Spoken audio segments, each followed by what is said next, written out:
The moment before awakening. There's a peculiar sensation that occurs the moment you become aware of something you've been exposed to your entire life, but never consciously registered. It's not quite horror, not quite clarity, not quite regret. It's the liminal space between ignorance and knowledge where you simultaneously realize two things: that something has been affecting you all along, and that you can never fully unknow it. This is the space you're about to enter. You're going to learn about 25 psychological patterns, so fundamental to human interaction that they've been operating invisibly beneath the surface of your consciousness your entire life. You've experienced them, you've been shaped by them, you've possibly even enacted them without realizing what you were doing, but you've never had the framework to consciously recognize them. The title of this exploration promises realization until now. This is precise. Before you finish this script, these patterns will have shifted from invisible to visible. They'll move from background noise to foreground awareness, and that shift is irreversible. You cannot unsee what you're about to see. What makes this exploration different from typical psychology education is that it's not interested in helping you overcome these patterns or transcend them through willpower. It's interested in making you genuinely aware of them as they operate in real time through your life. Because once you're aware, something shifts. Not immediately, not through conscious effort, but over time, awareness itself becomes a form of resistance. These are the dark psychology patterns. Dark not because they're evil, but because they operate in the darkness invisible, automatic, outside conscious awareness. Dark because understanding them reveals uncomfortable truths about human nature, about your nature, about how human relationships and societies actually function beneath the surface narratives we tell ourselves. This is the knowledge that changes everything because it changes nothing. Your life continues exactly as it was, but your perception of your life, of others, of how society functions, that changes completely. 1. The mirroring pattern. The invisible dance of psychological synchronization. You're sitting across from someone. Without conscious effort, your breathing begins to synchronize with theirs. Your head tilts in a direction similar to theirs. Your speech patterns begin to match. Your emotional tone aligns. You're not consciously choosing to do this. It's happening automatically, driven by mirror neuron systems in your brain that have been firing since you were born. This is called the mirroring pattern, and it's so fundamental to human interaction that we rarely notice it. But once you start noticing it, you'll see it everywhere, in conversations, in families, in workplaces, in intimate relationships. Two people unconsciously synchronizing their behavior, their speech patterns, their body language, their emotional states. What makes this pattern dark is not the mirroring itself. Mirroring is neutral and often adaptive. It's how understanding mirroring reveals the hidden dynamics of power and influence in relationships. When two people are mirroring each other, they feel connected. There's a sense of rapport, of understanding, of being on the same wavelength. But here's the unseen part. The person who initiates the behavioral pattern controls the direction of the mirroring. If you consciously shift your body language, the other person will unconsciously follow. If you shift your speech pattern, they'll unconsciously follow. If you shift your emotional tone, they'll unconsciously follow. This creates an invisible power dynamic. The person who's aware of mirroring and deliberately using it has subtle control over the interaction without the other person being aware of it. You can shift someone's emotional state, their level of engagement, their openness to your ideas, all by deliberately mirroring them and then gradually shifting your own pattern, knowing they'll follow.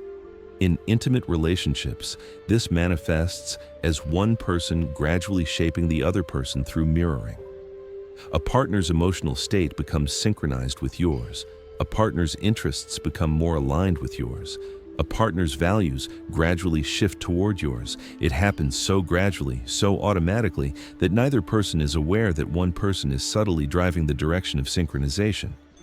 In therapeutic relationships, this dynamic becomes particularly powerful. A therapist who understands mirroring can subtly influence a client's emotional state and openness through deliberate mirroring.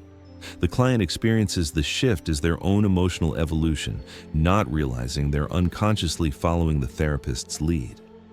Once you notice mirroring, you'll start seeing it as the invisible thread connecting all human interactions, and you'll notice who's controlling the pattern. In most relationships, the person who's most aware of the mirroring pattern and most willing to deliberately use it gains subtle power over the interaction. 2. The trauma bonding pattern. Why pain and affection become fused. There exists a psychological mechanism where intermittent punishment paired with intermittent reward creates a bond stronger than consistent reward alone. This seems illogical.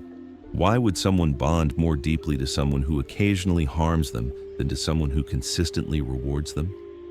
Yet this pattern is so consistent that it appears across species, across cultures, across contexts.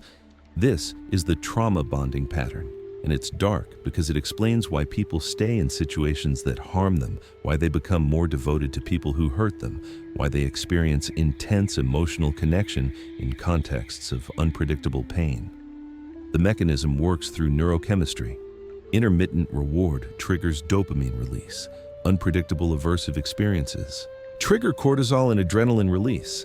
When these are paired together, when you're hurt and then comforted and then hurt again, the brain's reward system becomes heavily reinforced. The uncertainty about whether the next interaction will be rewarding or aversive creates intense focus and engagement. The brain becomes hyper-alert, constantly monitoring for cues about what's coming next. This is precisely how gambling works. Intermittent rewards paired with intermittent punishments create addiction stronger than consistent reward. This is how abusive relationships persist. Intermittent affection paired with intermittent abuse creates bonding stronger than consistent affection alone. This is how cult indoctrination works. Intermittent validation paired with intermittent punishment creates intense loyalty. What makes this pattern dark is that it reveals the hidden infrastructure behind seemingly inexplicable relationship dynamics. A woman stays with a man who abuses her, becomes more devoted after the abuse, defends him to others, experiences intense love during the brief periods of affection. Her behavior seems irrational until you understand trauma bonding. Then it becomes predictable. Then it becomes recognizable in dozens of other contexts. In workplace dynamics, a boss who is sometimes supportive and sometimes dismissive creates more loyalty in employees than a boss who is consistently supportive.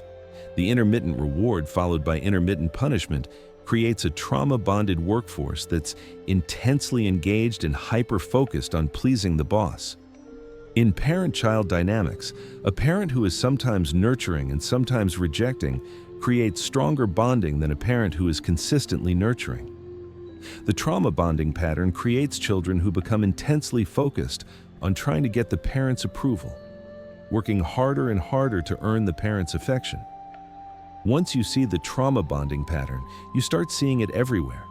In friendships where one friend is sometimes supportive and sometimes dismissive, creating intense bonding. In romantic relationships where intensity fluctuates between extreme connection and extreme distance. In social groups where a charismatic leader is sometimes generous and sometimes withholding, creating intense group cohesion. The pattern is dark because it suggests that human bonding isn't primarily driven by consistent care and support. It's driven by intermittent reinforcement and unpredictable emotional states. It suggests that suffering and adversity can actually strengthen bonds rather than weaken them. It suggests that the most intense relationships are often the most psychologically damaging ones. 3. The hidden contempt.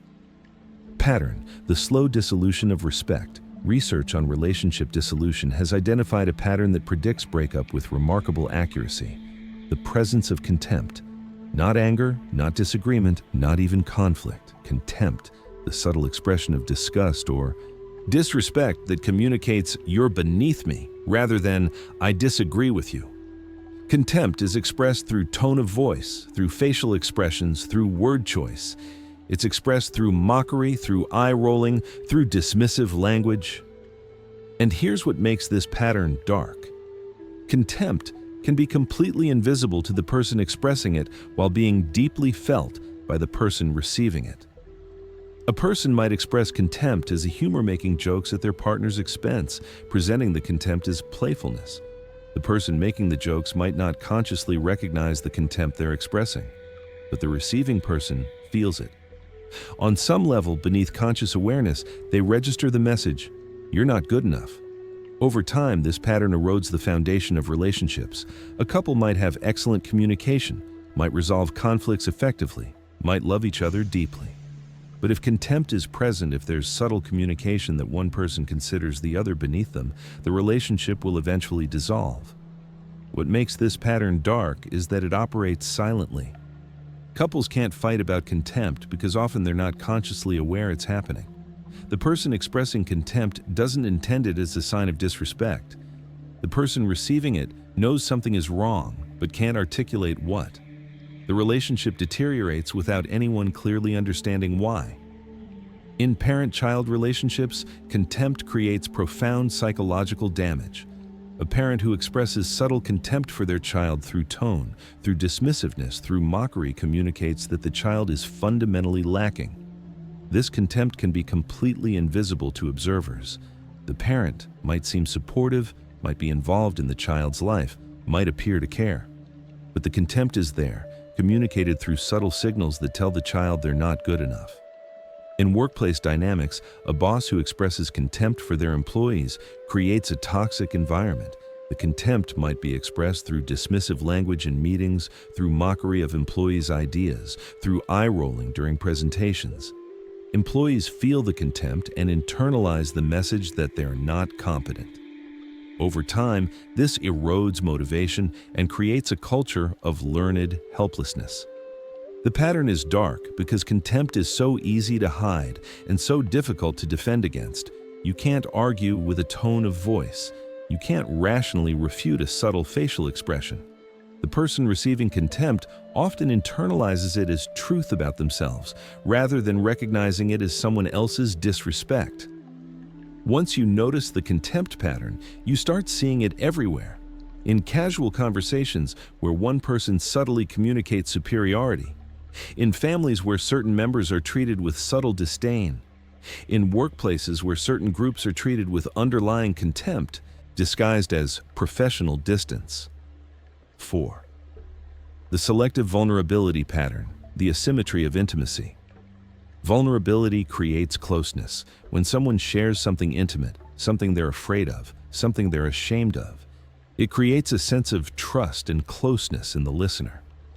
But here's the dark pattern. This vulnerability doesn't have to be genuine.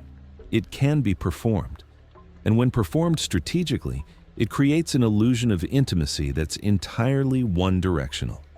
The selective vulnerability pattern is when someone shares enough vulnerability to create the appearance of intimacy while strategically withholding their deepest vulnerabilities.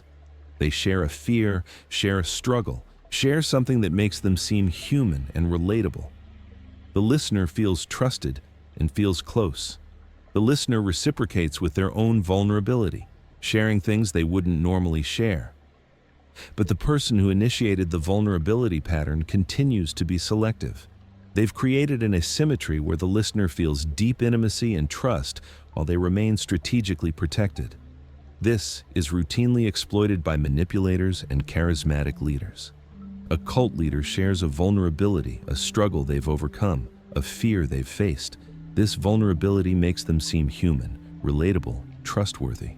Followers feel intimate connection. Followers reciprocate with their own vulnerabilities, sharing their fears and struggles. The leader now has detailed knowledge of followers' psychological vulnerabilities while remaining strategically protected. In intimate relationships, one partner can use selective vulnerability to create the appearance of intimacy while maintaining psychological control. The partner shares enough to make the relationship feel intimate and close. The other partner reciprocates, sharing their deepest vulnerabilities. But the first partner never reveals their actual vulnerabilities. The asymmetry is hidden because the relationship feels intimate. In therapeutic relationships, a therapist who uses selective vulnerability can create powerful therapeutic relationships based partly on illusion. The therapist shares something personal and vulnerable, creating the sense that the therapist is human and relatable. Clients feel closer and more trusting. Clients reciprocate with deep vulnerability. But the therapist has shared strategically, revealing only what serves the therapeutic relationship while withholding their actual inner world. What makes this pattern dark is that it creates genuine feelings of intimacy based partly on illusion. The person receiving selective vulnerability genuinely feels close and connected. But the closeness is asymmetrical. One person has far more knowledge and access to the other person's inner world. 5. The boundary violation progression pattern, how violations escalate invisibly. Boundaries exist to protect your physical space, your time, your emotional energy, your information. When someone violates a boundary, there's typically a reaction you notice. You feel something, you might push back. But here's the dark pattern. Boundary violations don't occur all at once. They progress gradually, and with each violation, your tolerance for violation increases. A coworker makes a comment that crosses a professional boundary. It's subtle, so you don't say anything. The coworker notes that you didn't push back and tests another boundary. You don't push back again. The coworker learns that boundaries with you are flexible and tests another boundary and another.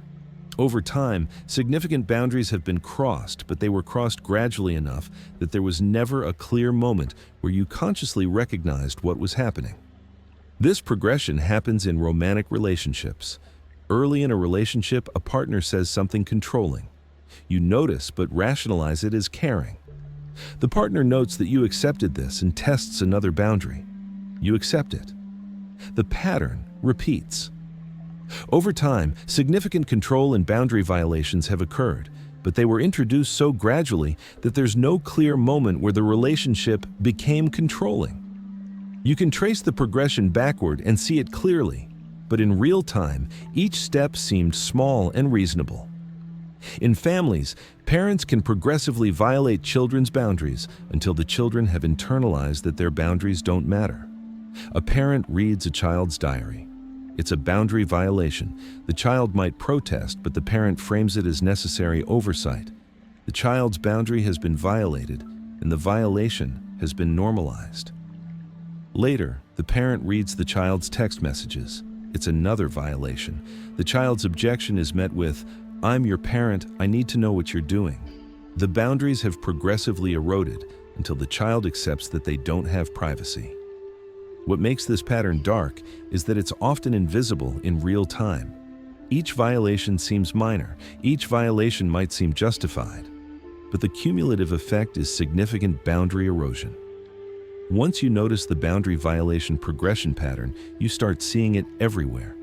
In workplaces where employees' time boundaries are progressively violated until they are expected to answer emails at night and on weekends. In friendships where one friend progressively expects more and more emotional labor from the other. In professional relationships where appropriate boundaries are progressively eroded. The pattern is dark because it reveals that most significant boundary violations don't occur as dramatic single events. They occur as invisible progressions that you only notice when you look backward and see how far the boundaries have shifted. 6. The intermittent reinforcement pattern. Why inconsistency creates addiction. Variable reward schedules create stronger conditioning than consistent reward schedules. This is one of the most well-established findings in psychology. But understanding the implications reveals something dark about human behavior and human relationships. An employee works hard for months with no recognition.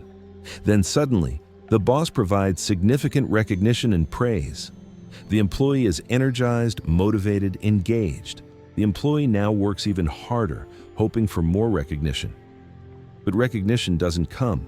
The employee continues working hard, wondering if the next success will trigger recognition. Occasionally, recognition comes again.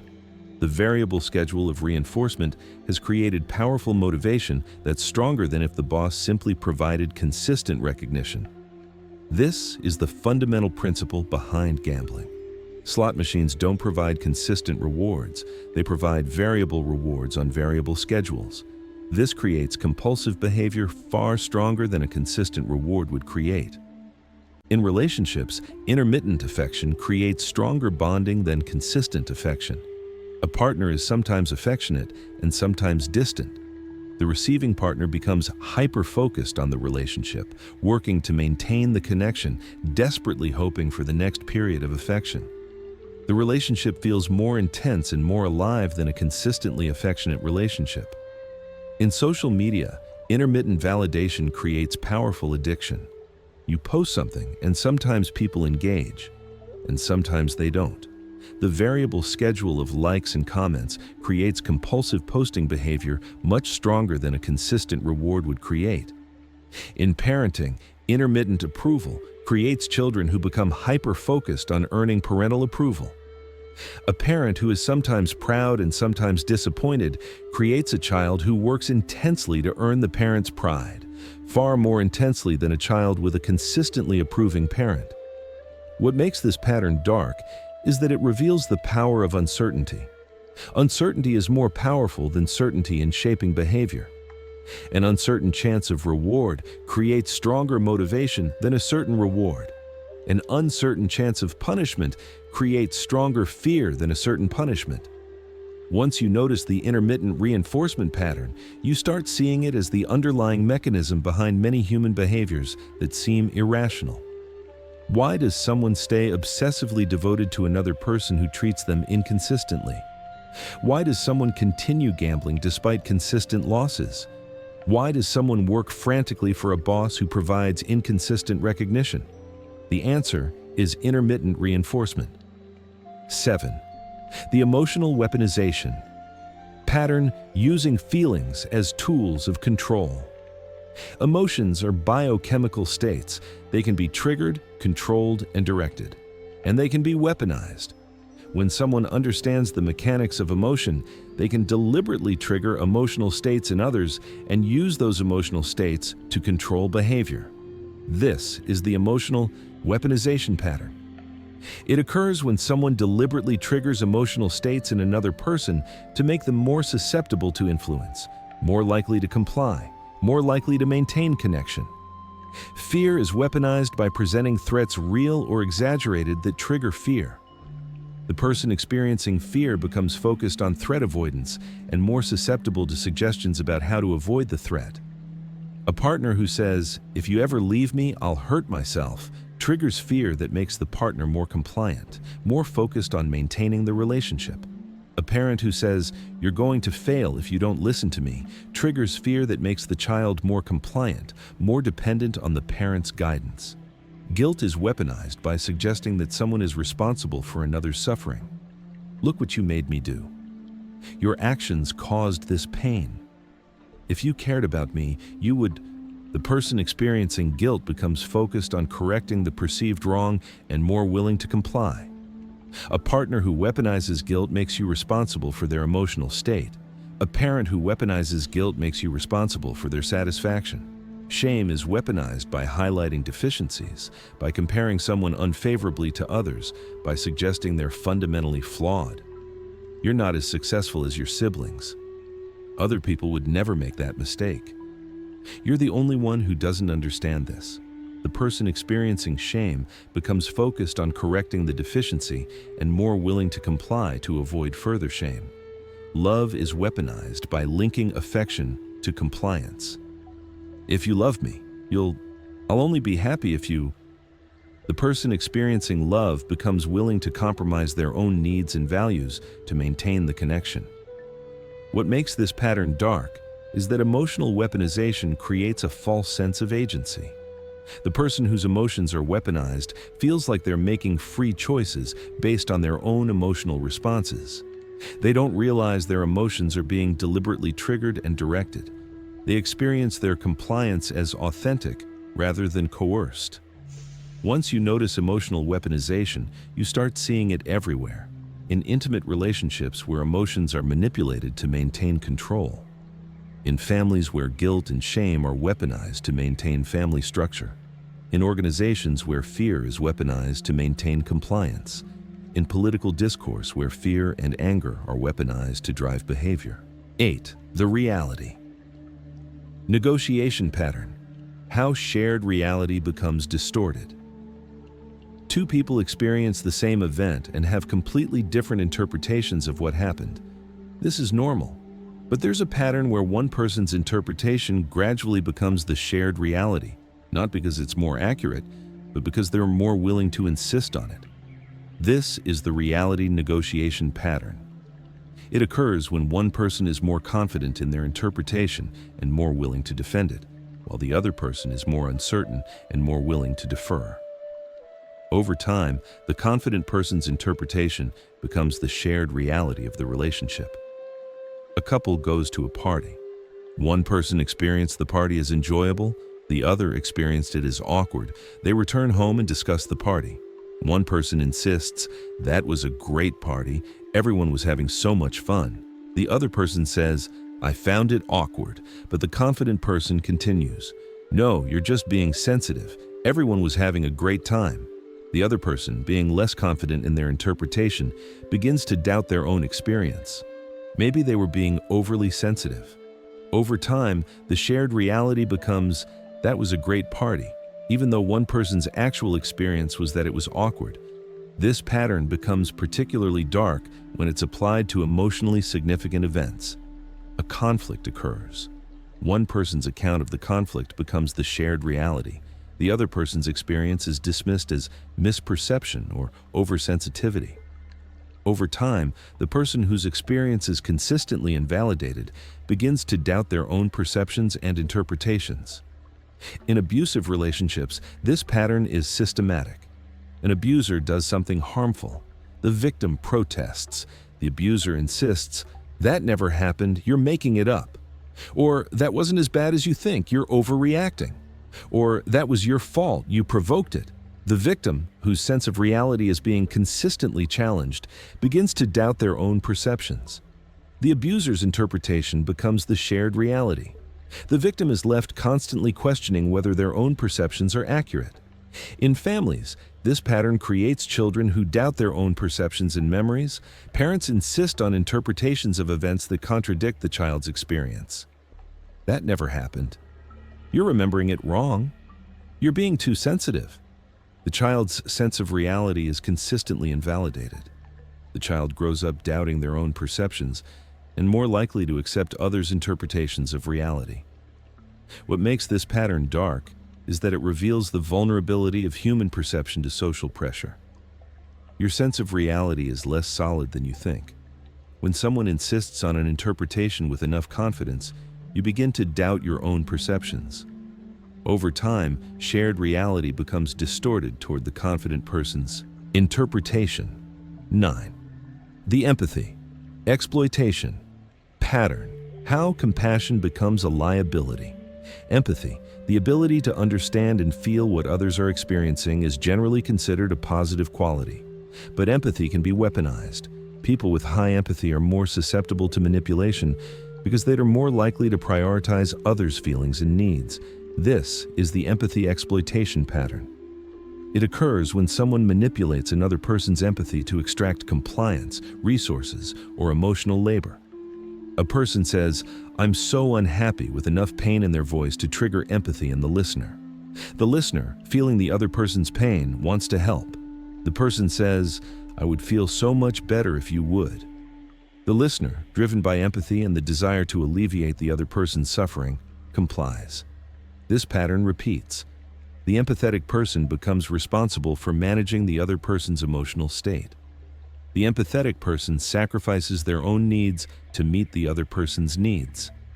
In families, parents with high empathy are particularly susceptible. A child expresses unhappiness, and the parent's empathy drives them to fix the unhappiness. The parent becomes responsible for the child's emotional state. The child learns that expressing unhappiness triggers parental compliance. Over time, the child might manipulate the parent's empathy to get what they want. In romantic relationships, one partner can exploit the other partner's empathy by expressing pain. The empathetic partner, unable to tolerate their partner's suffering, becomes willing to compromise their own needs and boundaries. Over time, the empathetic partner becomes trapped in a pattern of self-sacrifice driven by their own empathy. In therapeutic relationships, therapists with high empathy are particularly susceptible to exploitation. A client expresses pain, and the therapist's empathy drives them to help. The therapist can become over-invested in the client's recovery, taking on emotional responsibility that should remain with the client. The therapeutic relationship becomes distorted by the therapist's empathy. What makes this pattern dark is that empathy, which is generally positive, becomes a liability. Highly empathetic people are more vulnerable to manipulation and exploitation. Their compassion makes them willing to sacrifice their own needs and boundaries for others' needs. 10. The gaslighting pattern. How reality is systematically distorted. Gaslighting is a form of psychological manipulation where someone makes another person question their own sanity, their own memory, their own perceptions. The term comes from the film Gaslight, in which a husband systematically manipulates his wife into believing she's going insane. The gaslighting pattern occurs when someone, first, denies events that actually happened. That conversation never happened. You're making this up. Second, dismisses the other person's perceptions as unreasonable or oversensitive. You're being too sensitive. You're overreacting. Third, provides alternative interpretations of events that contradict the other person's perception.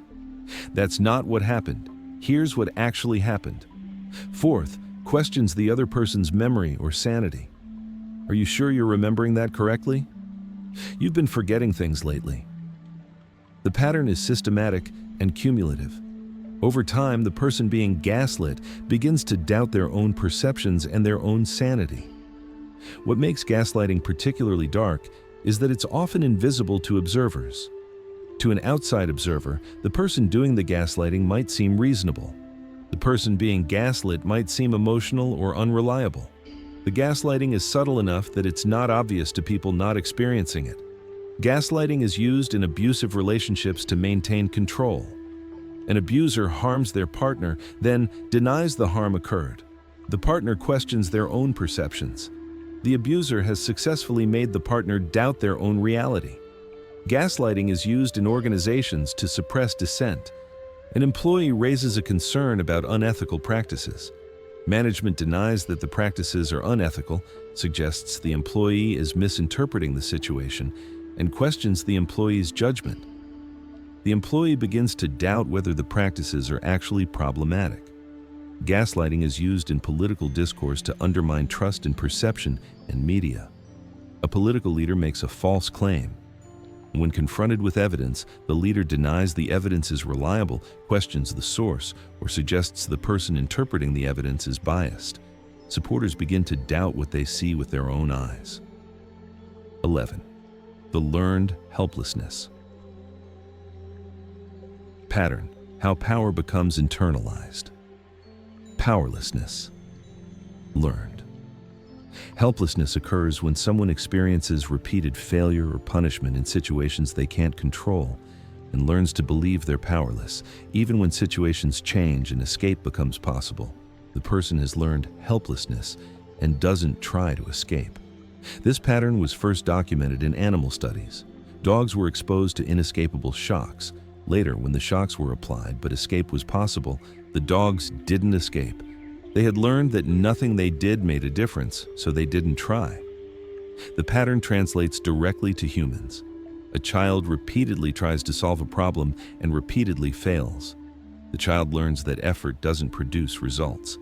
Even when presented with a solvable problem, the child doesn't try. The child has learned helplessness. An employee repeatedly proposes ideas that are rejected. The employee learns that their input doesn't matter. Even when solicited for input, the employee doesn't contribute. The employee has learned helplessness. What makes learned helplessness dark is that it's self-perpetuating. Once learned, helplessness becomes internalized. The person stops trying not because the situation has become truly hopeless, but because they've learned to believe it's hopeless. Even when the situation changes, the learned helplessness persists. Learned helplessness is systematically created in abusive situations. A person is repeatedly punished for any action they take. A child's attempts to please the parent fail repeatedly. An employee's attempts to improve performance are met with criticism no matter what they do. Over time, learned helplessness develops. The person stops trying because they've learned that nothing they do makes a difference. What makes this pattern particularly dark is that it can be transmitted across generations. A parent with learned helplessness models helplessness to children. The children learn helplessness not through personal experience, but through observing and internalizing the parent's helplessness. 12. The splitting pattern. How people are divided into all good or all bad. Splitting is a psychological defense mechanism where people are divided into all good or all bad categories. A person is either completely trustworthy or completely untrustworthy. A group is either all virtuous or all evil. No middle ground exists, no nuance is possible. The splitting pattern is most pronounced in personality disorders, but it appears across normal psychology as well. It's the mechanism behind polarization, tribalism, and black and white thinking. When someone employs splitting, they divide the world into allies and enemies, good and evil, us and them. The in-group is all good, the out-group is all bad. No ambiguity is possible. A person who was previously in the all-good category can suddenly shift to the all-bad category when they do something that contradicts the all-good image. What makes splitting dark is that it prevents understanding and prevents reconciliation. A relationship between two people employing splitting toward each other is impossible because each person views the other as all bad. Communication becomes impossible because any attempt to explain is viewed as evidence of bad intent. Splitting is used strategically in political discourse to maintain polarization. One political group is portrayed as all good, all moral, all correct. The opposing group is portrayed as all bad, all immoral, all wrong. No nuance is possible. No dialogue is possible. The splitting maintains polarization and prevents understanding. Splitting is used in cults to maintain in-group cohesion. Cult members view their leader as all good and infallible. Cult members view the outside world as all bad and dangerous. Any evidence that contradicts these views is dismissed. The splitting maintains the group's psychological isolation. In intimate relationships, splitting creates unstable dynamics. A partner might idealize you completely when they're satisfied and demonize you completely when they're dissatisfied. You shift rapidly between being the all-good partner and the all-bad partner. The relationship becomes unstable because there's no baseline of seeing each other with nuance. 13. The scapegoating pattern. How groups create unity through shared blame. Groups naturally develop internal tensions and conflicts, but a group can create unity by identifying an external enemy or scapegoat and directing all blame and aggression toward that scapegoat. This is the scapegoating pattern. The scapegoat can be a person, a group, or an abstraction. Within families, one family member might be identified as the problem or the bad one. All family dysfunction is attributed to this person. Family members unite in blaming this person. The scapegoated person might actually internalize the blame and accept the role. In organizations, a scapegoat might be an employee or a department that's blamed for organizational problems. All problems are attributed to the scapegoat. The organization unites in blaming the scapegoat. The scapegoat might be removed, but the real problems remain because they were never addressed. In political discourse, a group or a person is identified as the enemy. All societal problems are attributed to this group. The population unites in blaming this group. Political movements can gain power by identifying a scapegoat. The actual problems might be complex and multifactorial, but they're simplified into a narrative where the scapegoat is responsible. What makes scapegoating dark is that it creates false unity through false blame. The group feels unified, but the unity is based on shared blame of a scapegoat rather than on genuine resolution of actual problems. Scapegoating also creates an identified victim. The scapegoated person or group bears the blame for problems they didn't create. The scapegoated person or group might be ostracized, harassed, or attacked based on false blame. 14. The projection pattern. How your unacceptable traits appear in others. Projection is a psychological defense mechanism where you attribute your own unacceptable thoughts, feelings, or traits to others. A person who is attracted to members of their own gender but denies this attraction might perceive others as being attracted to them. A person who is dishonest but denies this about themselves might constantly accuse others of dishonesty. The projection pattern is dark because it's invisible to the person projecting. They genuinely perceive the trait in the other person. They don't recognize it as their own unacceptable trait being attributed to others. Projection creates false perceptions and false conflicts. A person perceives dishonesty in their partner when the dishonesty is actually their own. A person perceives infidelity in their partner when the infidelity is actually their own desire. The conflict that results is based on false perception. In groups, projection creates false perception of out-group characteristics. A group might project their own hostile intentions onto an out-group, believing the out-group is hostile when it's actually the in-group's hostility being projected. What makes projection particularly dark is that it creates self-fulfilling prophecies. A person who projects dishonesty onto their partner and accuses them of dishonesty will often create dishonesty in the partner through repeated false accusations. The partner, tired of being accused of something they're not doing, might become dishonest as a result of the false accusations. 15. The intermittent accountability. Pattern: how responsibility becomes fluid. Accountability is the idea that people are responsible for their actions and face consequences for them. But there's a pattern where some people face consistent accountability while others face inconsistent or no accountability. This is the intermittent accountability pattern. In families, one child might be consistently held accountable for mistakes, while another child is rarely held accountable. The child held accountable internalizes that they're responsible for their actions. The child rarely held accountable internalizes that they're not really responsible. In organizations, some employees are consistently held accountable for mistakes, while others are rarely held accountable. The pattern creates a two-tiered system where accountability is inconsistent. In relationships, one partner might be consistently held accountable for mistakes, while the other partner is rarely held accountable. The partner consistently held accountable internalizes that they're always at fault. The partner rarely held accountable internalizes that they're not really responsible. What makes this pattern dark is that it creates asymmetrical responsibility. One person is held responsible while the other is not. Over time, the person consistently held responsible internalizes that they're always at fault. The person rarely held responsible internalizes that they're not really responsible. 16. The future. Faking pattern: how false promises maintain hope and compliance. Future faking is a pattern where someone makes promises about a future that will never arrive. The person makes statements about what they'll do in the future, how things will change, what the relationship will become. The listener is hopeful and maintains compliance based on the promised future. But the future never arrives. When the time comes for the promised future to manifest, the promise is forgotten or a new promise is offered.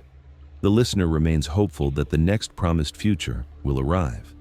This pattern is used in abusive relationships. An abuser says, "I'll change, we'll have the life we deserve together, things will be different." The abused person remains hopeful and maintains the relationship based on the promised future. But the future never arrives. The abuser remains unchanged. A new promise is offered, and the cycle repeats. In organizations, this pattern is used to maintain employee compliance. A manager promises promotion, better conditions, recognition. The promised future never arrives, but employees remain hopeful and maintain compliance based on the promised future. What makes this pattern dark is that hope becomes the mechanism of manipulation. The person's hope for a better future keeps them compliant in a situation that isn't improving. 17. The covert abuse. Pattern: how harm is inflicted invisibly. Abuse typically conjures images of overt violence or clear mistreatment, but there's a pattern of abuse that's so subtle it's nearly invisible. This is covert abuse. It occurs through subtle criticism disguised as concern. "I'm just worried about you." "You should consider," "Have you thought about," denial of reality. "That never happened." "You're exaggerating." "You're overreacting." Passive aggression. The person doesn't directly express anger, but expresses it through non-cooperation, forgetfulness, or sarcasm. Gaslighting. Making the person question their own reality. Isolation. subtly discouraging the person from connections with others. What makes covert abuse dark is that it's so subtle that the person being abused often doesn't recognize it as abuse. Observers often don't recognize it as abuse. The person being abused might feel something is wrong but can't articulate what. Over time, covert abuse creates significant psychological damage. The person being abused develops anxiety, self-doubt, hypervigilance, depression. But the abuse is so subtle that it's difficult to trace the damage to its source. 18. The narcissistic injury. Pattern: how threats to self-image are responded to with rage. Narcissistic injury occurs when someone's inflated self-image is threatened. The response is often rage, aggression, or severe punishment directed at the person who created the threat. A person with narcissistic traits has an inflated view of their own importance and abilities. When someone questions this self-image by disagreeing with them, by suggesting they're wrong, by succeeding when the narcissist fails, the narcissist experiences narcissistic injury. The response to narcissistic injury is rage. The narcissist might attack the person who caused the injury verbally or physically. The narcissist might engage in revenge. The narcissist might use aggressive intimidation to prevent future injuries. What makes this pattern dark is that the intensity of the response seems disproportionate to the offense. A minor disagreement triggers a major aggressive response. A suggestion that the person might be wrong triggers rage. A question about their abilities triggers threats. The pattern is dark because it reveals how fragile the narcissist's self-image actually is. The rage is actually a defense against the fragility underneath the inflated self-image. In intimate relationships, narcissistic injury creates unpredictable aggression. A partner might trigger narcissistic injury by disagreeing, by succeeding, by not providing adequate admiration. The narcissistic partner responds with rage that's disproportionate to the offense. 19. The intermittent presence. Pattern: how emotional unavailability creates longing. A person can be physically present but emotionally absent. A parent can be in the home but emotionally unavailable. A partner can be in the relationship but emotionally withdrawn. When someone you care about is intermittently emotionally available, it creates powerful longing. During periods when they're emotionally present, you experience connection and relief. During periods when they're emotionally absent, you experience longing and desperation to restore connection. This creates a dynamic where your emotional well-being becomes dependent on the intermittently available person's emotional availability. You work to earn their emotional presence. You become hypervigilant to signs that they're withdrawing or becoming present. What makes this pattern dark is that it creates emotional dependency. Your well-being becomes tied to someone else's emotional availability. You become willing to compromise your own needs and values to maintain access to emotional connection. 20. The weaponized insecurity pattern. How self-doubt becomes a control mechanism. A person who is deeply insecure can weaponize their insecurity. They express self-doubt and self-criticism, and those around them feel compelled to reassure and validate. The reassurance temporarily soothes the insecurity, but the insecurity returns and the cycle repeats. Over time, those around the insecure person become responsible for managing the insecurity. A partner constantly reassures, a friend constantly validates, a child constantly tries to make a parent feel better. What makes this pattern dark is that it's difficult to recognize as manipulation. The insecure person is expressing genuine insecurity. They're not consciously manipulating. But the effect is that others become responsible for managing the insecurity. The pattern is dark because those around the insecure person eventually become depleted from the constant reassurance and validation that's needed but never sufficient. 21. The identity substitution. Pattern: how your identity becomes subsumed into another person's. In some intimate relationships, one person's identity becomes substituted for another person's identity. The person loses their individual identity and becomes an extension of their partner. A person gives up hobbies they enjoy because their partner doesn't enjoy them. A person changes their appearance because their partner prefers a different appearance. A person gives up friendships because their partner is jealous. Over time, the person's individual identity has been replaced with an identity that's an extension of the partner.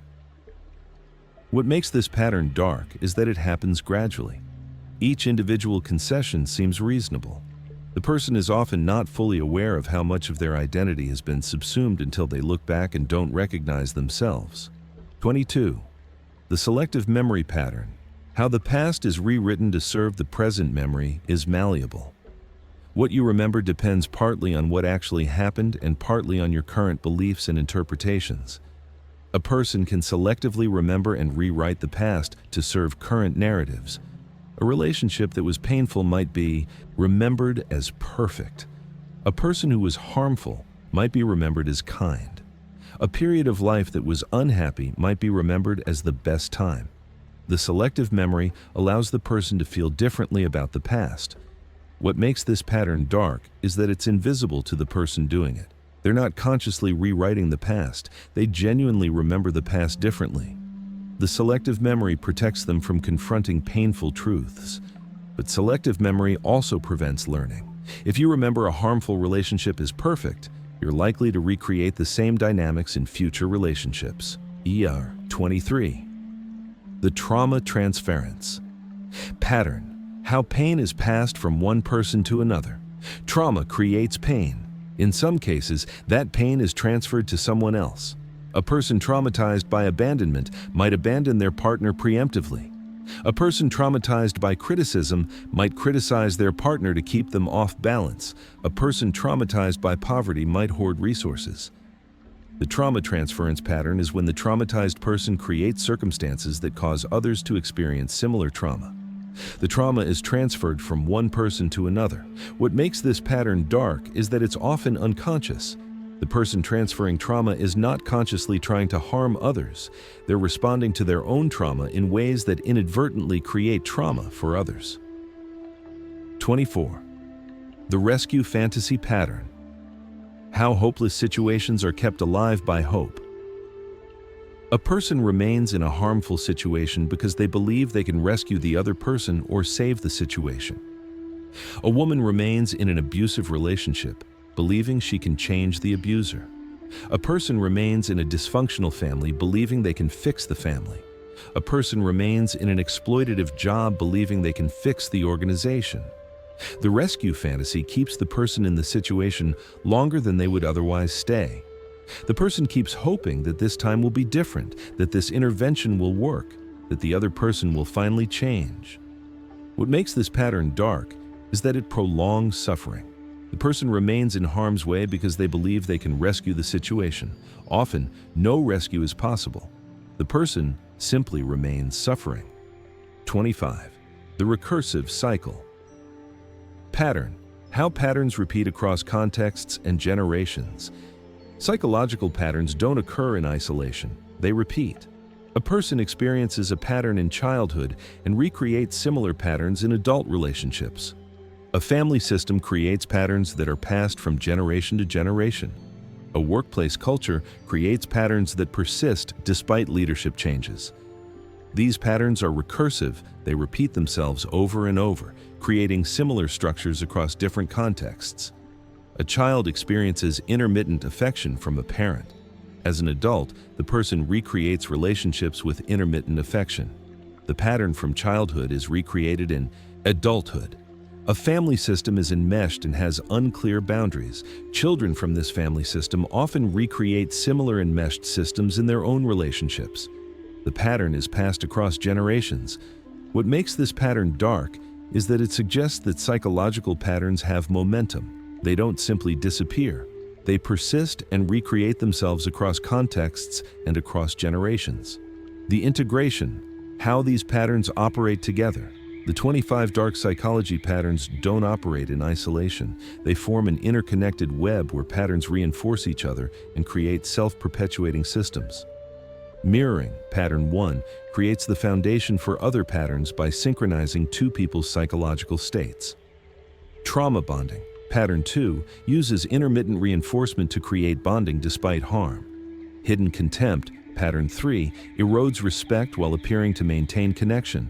Selective vulnerability, pattern 4, creates asymmetrical intimacy. Boundary violation progression, pattern 5, slowly erodes the boundaries necessary for healthy relationships. Intermittent reinforcement, pattern 6, creates compulsive engagement with the pattern holder. Emotional weaponization, pattern 7, uses emotions as tools of control.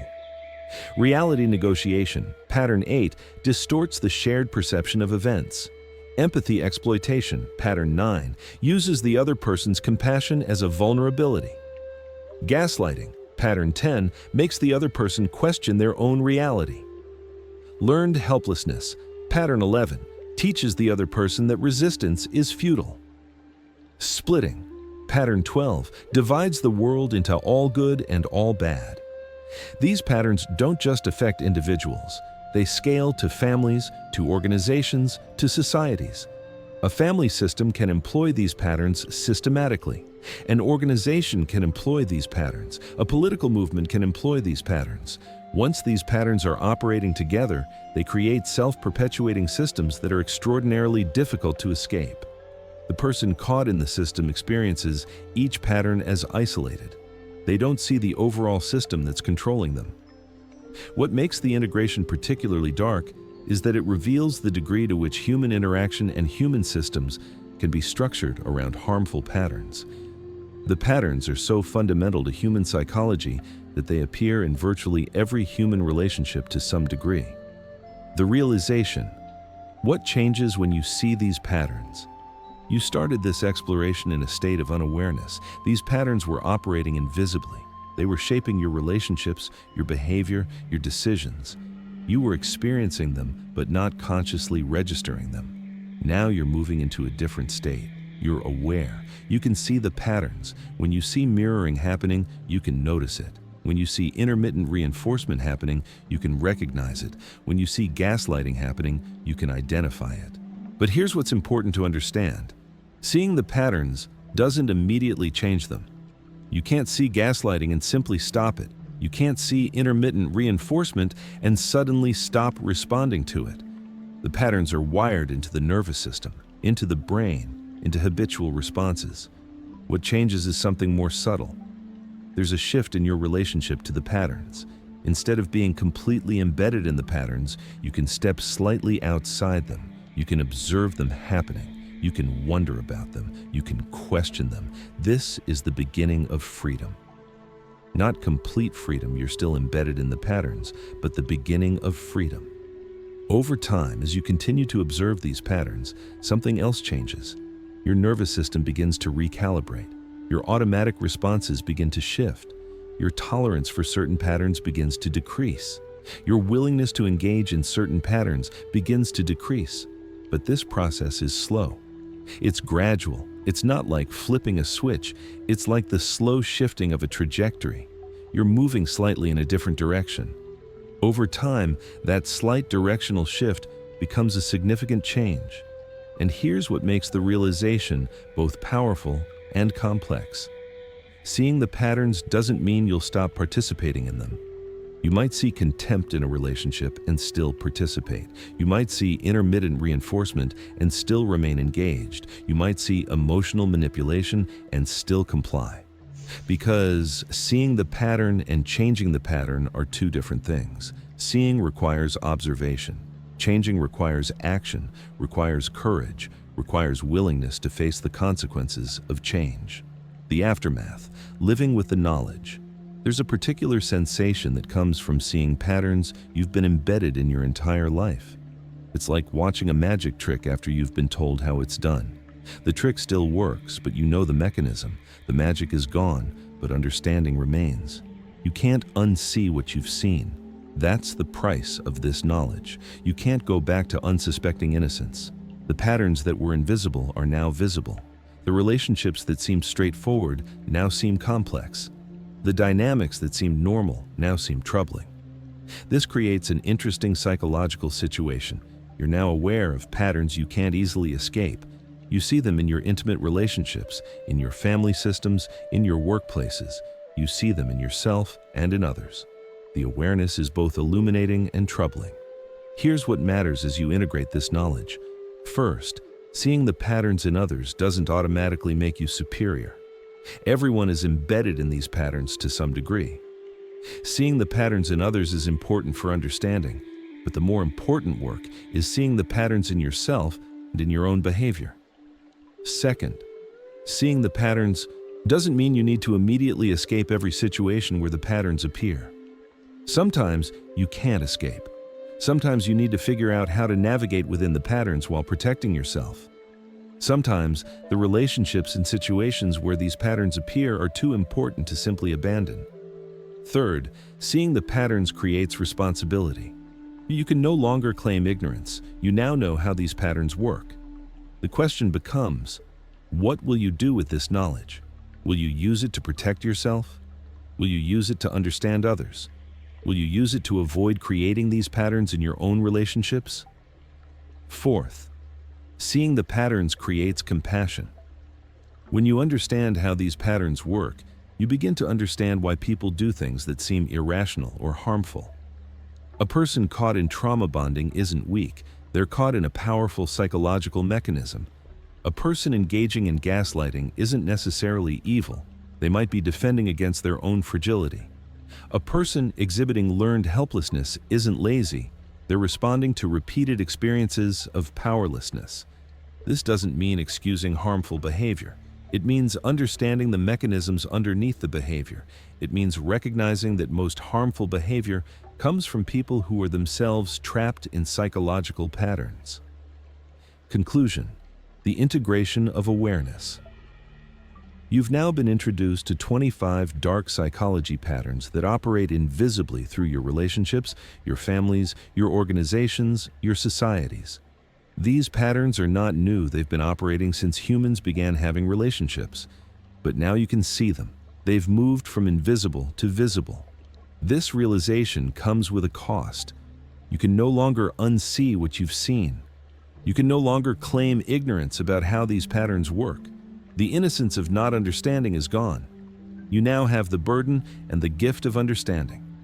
But understanding creates possibility, not the possibility of complete escape that's unrealistic. These patterns are woven into the fabric of human relationship. But the possibility of slightly more agency, slightly more awareness, slightly more choice. You can notice when your breathing synchronizes with someone and ask yourself what that means. You can notice when you're offering selective vulnerability and wonder why. You can notice when boundaries are being violated and question whether you're permitting the violation. You can notice when reality is being negotiated and choose whether to accept the negotiated reality. These small moments of noticing accumulate. They change your trajectory. They shift your relationships. They alter your life direction. The patterns will continue to operate. You'll continue to be embedded in them, but you'll never be completely embedded again. You'll always have this awareness. You'll always be able to see them. And that awareness itself is a form of freedom. This is what changes when you see the dark psychology patterns you never noticed before. Your world becomes more complex. Your relationships become more transparent. Your understanding becomes deeper. And that understanding, uncomfortable as it might be, is the foundation of genuine agency and genuine choice.